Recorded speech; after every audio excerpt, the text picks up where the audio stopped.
ఆంక్షలు ఒడిగిన revenue task force ఏర్పాటుకు డిసెంబర్లో నిర్ణయం, నేటికి కార్యరూపం దాల్చిన సీఎం ఆదేశం. గత డిసెంబర్లో కలెక్టర్ సదస్సు నిర్వహించింది రెవెన్యూ శాఖనే. ఈ సదస్సులో ముఖ్యమంత్రి ఇచ్చిన ఆదేశాలు ఉమ్మడిగా తీసుకున్న నిర్ణయాల అమలు తదుపరి కార్యాచరణ బాధ్యత శాఖదే. కానీ రెవెన్యూ అధికారులు తమకు ఆ సమావేశపు నిర్ణయాలతో సంబంధం లేదన్నట్టు వ్యవహరిస్తున్నారు.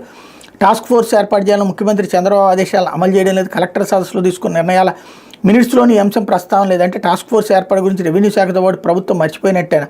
ఇలాగైతే భూముల అక్రమాల్లో నేతలు అధికారులు దోపిడీ గుట్టురట్టేనా? ఎవరి పాత్ర ఎలా తెలుస్తుంది? ఇదంతా జరగడం ఇష్టం లేకనే రెవెన్యూ శాఖ టాస్క్ ఫోర్స్ ఏర్పాటు అంశాన్ని పక్కన పెట్టేసిందా?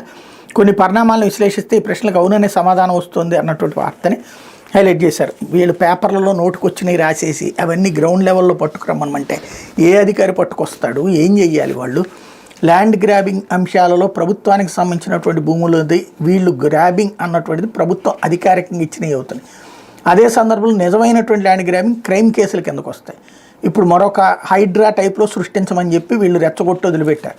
కానీ అదే చేస్తే కనుక రియల్ ఎస్టేట్ సంకనాకిపోతుంది అనేది తెలంగాణలో అర్థమైంది కాబట్టి ప్రభుత్వం చేయలేదు. కానీ నువ్వు చెయ్యి, ఏదో ఒకటి చెయ్యి రాష్ట్రంలో అన్నటువంటి కోణంలో రాసుకొస్తున్నటువంటి అంశం. కాకపోతే ట్రంప్